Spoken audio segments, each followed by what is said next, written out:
Good morning students, chemistry point YouTube channel पर आपका हार्दिक स्वागत है। स्टूडेंट्स, मैंने अपनी पिछली वीडियो लेक्चर 4 के माध्यम से संकुल यौगिक या उपसहसंयोजक यौगिकों में पाए जाने वाले लिगेंड्स के प्रकार, लिगेंड्स के नाम, लिगेंड्स पर चार्ज आदि इन सब बातों पर चर्चा की थी। उसी क्रम में आज लेक्चर 5 के माध्यम से कुछ महत्वपूर्ण पदों को, जिनमें की उभयतंतुक लिगेंड तथा किनेटिक कारक लिगेंड पर चर्चा करते हैं। ये ऐसे लिगेंड हैं जो विशेष प्रकार के लिगेंड होते हैं और इनके बारे में इस चैप्टर के अंतर्गत जानना बेहद जरूरी होता है। और आगे इस चैप्टर से संबंधित समाव्यवस्था जो है उनमें भी ये जो लिगेंड है वो बहुत महत्वपूर्ण साबित होते हैं। तो स्टार्ट करते हैं उभयतंतुक लिगेंड से। उभयतंतुक लिगेंड ये ऐसे लिगेंड है स्टूडेंट्स जिनमें दो भिन्न प्रकार के दाता परमाणु उपस्थित हैं, परंतु उनमें से एक समय पर एक ही दाता परमाणु का कार्य करता है। यानी दाता परमाणु दो भिन्न प्रकार के मौजूद हैं, परंतु उनमें से एक समय पर एक ही दाता परमाणु का कार्य करेगा। तो ऐसे लिगेंड उभयतंतुक लिगेंड या उभयदंती लिगेंड कहलाते हैं। जैसे Cn negative, NO2 negative, SCN negative, S2O3 negative, S2O3। तो ये जो पहला एग्जांपल है Cn नेगेटिव, इसमें यदि कार्बन दाता परमाणु का कार्य करे, अर्थात कार्बन अपना लोन पेयर केंद्रीय धातु परमाणु को दान कर उपसहसंयोजक बंध बनाए, तो उस कंडीशन में Cn को यहां साइनो कहा जाएगा। इसी प्रकार यदि नाइट्रोजन परमाणु अपना लोन पेयर दान कर उपसहसंयोजक बंध बनाए इस लिगेंड में, तो यहां इस लिगेंड को आइसो साइनो कहा जाएगा। अर्थात Cn हो तो साइनो, NC हो तो आइसो साइनो। जैसे ये दो एग्जांपल से अपने इस बात को क्लियर कर लेते हैं। K4FeCN6 और K4FeNC6। तो स्टूडेंट्स, पहले एग्जांपल में मैंने यहां Cn लिगेंड लिखा है और दूसरे में NC। तो Cn में C आगे लिखा है, इसका मतलब यहां कार्बन दाता परमाणु का कार्य करता है और Fe जो केंद्रीय परमाणु है उसके साथ उपसहसंयोजक बंध से बंधित होता है। और दूसरे एग्जांपल में यहां मैंने NC में N आगे लिखा है, तो NC में N आगे लिखा है, इसका मतलब है कि यहां पर नाइट्रोजन दाता परमाणु का कार्य करता है। अर्थात इस पहले एग्जांपल में साइनो और दूसरे एग्जांपल में आइसोसाइनो लिगेंड मौजूद है। अब अन्य एग्जांपल पर चलते हैं जिसमें कि NO2 नेगेटिव। NO2 नेगेटिव में यदि नाइट्रोजन दाता परमाणु का कार्य करता है, तब इस लिगेंड को यहां नाइट्रो या नाइट्रिटो N लिखेंगे। और यदि यहां दाता परमाणु के रूप में ऑक्सीजन कार्य करता है, अर्थात लिगेंड ONO लिखा हो, तो उस कंडीशन में यहां लिगेंड को नाइट्राइटो या नाइट्रिटो O लिखा जाएगा। जैसे K4Fe NO2 K4FeONO। तो इस एग्जांपल में नाइट्रो और इसमें नाइट्राइटो या इसमें नाइट्रिटो N और इसमें नाइट्रिटो O लिगेंड मौजूद है। इस संकुल का IUPAC नाम रहेगा potassium hexa nitrito N ferrate second और इसका नाम रहेगा potassium hexa nitrito O ferrate second. तो यहां नाइट्रिटो N और यहां नाइट्रिटो O लिखा जाएगा। अब नेक्स्ट एग्जांपल पर चलते हैं जिसमें कि SCN को लेते हैं। SCN में दो भिन्न प्रकार के दाता परमाणु, एक सल्फर और दूसरा नाइट्रोजन है। तो यदि सल्फर दाता परमाणु का कार्य करता है तो इस लिगेंड को यहां थायोसाइनेटो लिखा जाता है। और यदि नाइट्रोजन दाता परमाणु का कार्य करता है तो इस लिगेंड को यहां आइसोथायोसाइनेटो लिखते हैं। अब चलते हैं नेक्स्ट इस लिगेंड पर, S2O3 में। H2O3 में यदि सल्फर दाता परमाणु का कार्य करता है, सल्फर दाता परमाणु का कार्य करता है, तो इस लिगेंड को यहां थायो सल्फेटो एस लिखा जाएगा। और यदि इस लिगेंड H2O3 में ऑक्सीजन दाता परमाणु का कार्य करता है तो उस कंडीशन में थायो सल्फेटो ओ लिखा जाएगा। अब इस लिगेंड की संरचना किस प्रकार से लिखते हैं, जब ये थायो सल्फेटो एस के रूप में है उस कंडीशन में, या जब वो थायो सल्फेटो ओ के रूप में है उस कंडीशन में। तो जब थायो सल्फेटो एस के रूप में है तब इसकी संरचना जो है वो इस प्रकार से लिखी जाएगी,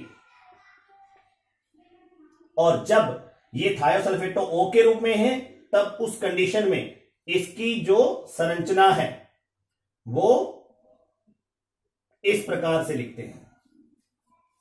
यहां ऑक्सीजन दाता परमाणु का कार्य कर रहा है और यहां सल्फर दाता परमाणु का कार्य करता है। तो ये थे स्टूडेंट्स उभयतंतुक लिगेंड के 4 मुख्य उदाहरण। अब नेक्स्ट अपनी चर्चा करते हैं किलेटी कारक लिगेंड की या किलेट लिगेंड की। तो किलेटी कारक जो लिगेंड है वो ऐसे लिगेंड होते हैं जो कि द्विदंतुर या फिर बहुदंतुर होते हैं। अब बहुदंतुर लिगेंड क्या है स्टूडेंट्स, जो लिगेंड 3 या 3 से अधिक दाता परमाणु रखते हैं वो बहुदंतुर लिगेंड की श्रेणी में आते हैं, अर्थात त्रिदंतुक, चतुदंतुक, पंचदंतुक, षटदंतुक, जिनके की उदाहरण मैं आपको पहले बता चुका हूं। तो द्विदंतुर या बहुदंतुर, एक दंतुक को छोड़ के, द्विदंतुर या बहुदंतुर जो लिगेंड होते हैं उनमें 2 या 2 से अधिक दाता परमाणु मौजूद होते हैं। द्विदंतुर में 2 और बहुदंतुर में त्रिदंतुर, चतुदंतुर, पंचदंतुर, षटदंतुर ये सब आते हैं। तो ऐसे लिगेंड जिनमें कि 2 या 2 से अधिक दाता परमाणु मौजूद रहते हैं, अर्थात द्विदंतुर या बहुदंतुर, वो अपने उन 2 या 2 से अधिक दाता परमाणुओं को उपसह संयोजक बंध बनाने के लिए प्रयुक्त करते हैं और केंद्रीय धातु परमाणु या आयन के साथ उपसह संयोजक बंध बनाते हैं, तो उससे एक किलेट वलय का निर्माण होता है। तो ऐसे लिगेंड जो किलेट वलयों का निर्माण करते हैं उन्हें किलेटी कारक लिगेंड कहते हैं, और इस प्रक्रिया को किलेटीकरण कहते हैं। और जो किलेट वलय 5 या 6 सदस्य बनती है वो ही स्थायी रहती है। 3 या 4 सदस्य वाली जो वलय बनती है वो चूंकि अस्थायी होती है, इसलिए उन लिगेंडों में जिनमें की वलय बनती तो है लेकिन 3 या 4 सदस्य की बन पाती है, वो संकुल यौगिक जो होते हैं पर्याप्त रूप से स्थायी नहीं बन पाते। तो किलेटी कारक जो लिगेंड हैं उनके यदि अपने एग्जांपल देखें तो द्विदंतुर लिगेंड की यहां मैं बात कर रहा हूं। पहले एग्जांपल के रूप में ले रहे हैं अपने एथिलीन डाइएमीन को। एथिलीन डाइएमीन में चूंकि 2 दाता परमाणु मौजूद है, एमीन में जो नाइट्रोजन समूह है, नाइट्रोजन जो परमाणु है इस पर लोन पेयर दिखाई दे रहा है इस NH2 ग्रुप में। तो दोनों यहां पर नाइट्रोजन जो है वो यहां दाता परमाणु का कार्य करेंगे और अपना लोन पेयर जो है वो केंद्रीय धातु परमाणु को दान कर उपसह संयोजक बंध से बन जाएंगे। तो ये एक वलय का निर्माण हो रहा है और इस वलय में ये 5 सदस्य मिलकर इस वलय का निर्माण कर रहे हैं। देखिए स्टूडेंट, इसका स्केलेटन मैंने यहां बना दिया। तो ये वलय क्या है, ये वलय 5 सदस्यी बन रही है। 5 सदस्यी वलय का निर्माण हो रहा है यहां। तो जो लिगेंड 2 या 2 से अधिक दाता परमाणु को यूज कर केंद्र धातु परमाणु या आयन के साथ उपसह संयोजक बंध बनाकर 5 या 6 सदस्यीय वलय का निर्माण करते हैं, ऐसे लिगेंड किलेटी कारक लिगेंड कहलाते हैं और इस प्रक्रिया को किलेटीकरण कहेंगे। तो ये जो लिगेंड था स्टूडेंट्स, यहां इस लिगेंड का नाम क्या था, एथिलीन डाइएमीन। एथिलीन डाइएमीन ये द्विदंतुक लिगेंड है। इसके अलावा अन्य एग्जांपल लेते हैं अपने ऑक्जेलेटो का, और एथिलीन डाइएमीन को कैसे लिखते हैं, शॉर्ट में EN से। अन्य एग्जांपल ले रहे हैं ऑक्जेलेटो का।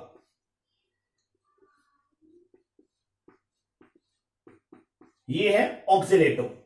ऑक्सीलेटो को शॉर्ट में लिखते हैं OX, ऑक्सीलेटो जिसका कि अपने फॉर्मूला लिखते हैं C2O4 2 नेगेटिव, जिसकी ये संरचना है और इसमें ये 2 दाता परमाणु अपने को दिखाई दे रहे हैं जो ऑक्सीजन ऋणावेशित है।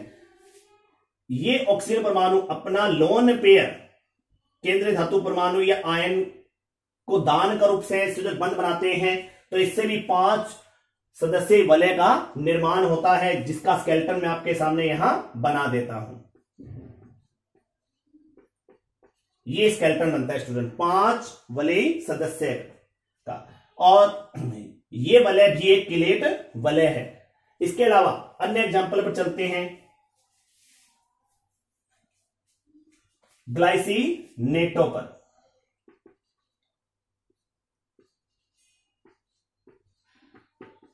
यह है ग्लाइसिनेटो, और ग्लाइसिनेटो में भी 2 दाता परमाणु मौजूद हैं, अर्थात ये भी एक द्विदंतुक लिगेंड है। इसमें नाइट्रोजन पर एक लोन पेयर और ये ऑक्सीजन जो ऋणावेशित है, ये दोनों यहां दाता परमाणु का कार्य करेंगे और केंद्र धातु परमाणु या आयन के साथ उपसंयोजक बंध बनाएंगे। इससे भी एक वलय का निर्माण हो रहा है, अर्थात ऐसे लिगेंड जो वलय का निर्माण करें, किलेट वलय का निर्माण करें, उन लिगेंडों को किलेटी कारक लिगेंड या किलेट लिगेंड कहते हैं। और उनसे बनी जो वलय संरचना होती है वो यदि 5 या 6 सदस्य बनती है, तब वो वलय संरचना स्थायी रहती है, संकुल यौगिक पर्याप्त रूप से स्थायी रहता है, उसका स्थायित्व बढ़ता है। और यदि वो वलय संरचना 3 या 4 सदस्य रह पाती है, तो वो संकुल यौगिक पर्याप्त रूप से स्थायी नहीं रह पाता है। और किलेटीकरण जो लिगेंड है वो किलेट वलय का निर्माण करते हैं और उस प्रक्रिया को किलेटीकरण कहा जाता है। Thank you students.